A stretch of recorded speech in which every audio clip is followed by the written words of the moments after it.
আমাদের দাবি একটা আলাদা রহমতের ভরসা ছিল, এন্দাজুলক ভরসা।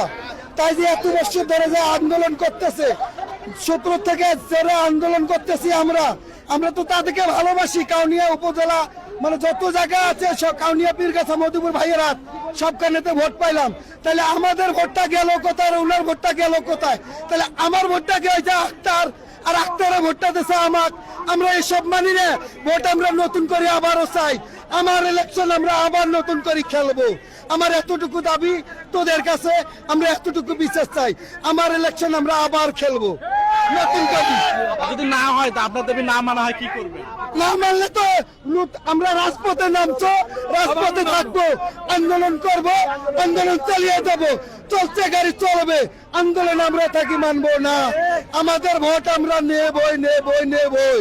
পুরো চক্রান্তে এই রংপুরের 6টি আসনে ব্যাপক অনিয়মের কারণে এবং সরাসরি তারা জামাত শিবিরের এজেন্টকে পুলিং এজেন্ট বানায় সেন্টারে পাঠিয়েছিল, যার প্রিজাইডিং অফিসার পাঠিয়েছিল, যার প্রমাণ আমি একটি দিচ্ছি।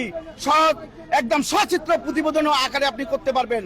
রংপুরের কিসমতগঞ্জ সরকারি প্রাথমিক বিদ্যালয়ে একটি কেন্দ্র, সেই কেন্দ্রে হাবিবুর রহমান হাবিব নামে একজন প্রাইম মেডিকেল কলেজের, সে হচ্ছে কম্পিউটার অপারেটর, সে কেমনে ওখানে পুলিং অফিসার হিসেবে জয়েন করলো? এটাই প্রমাণ করে যে তারা এখানে ইঞ্জিনিয়ারিং এর সঙ্গে জড়িত ছিল।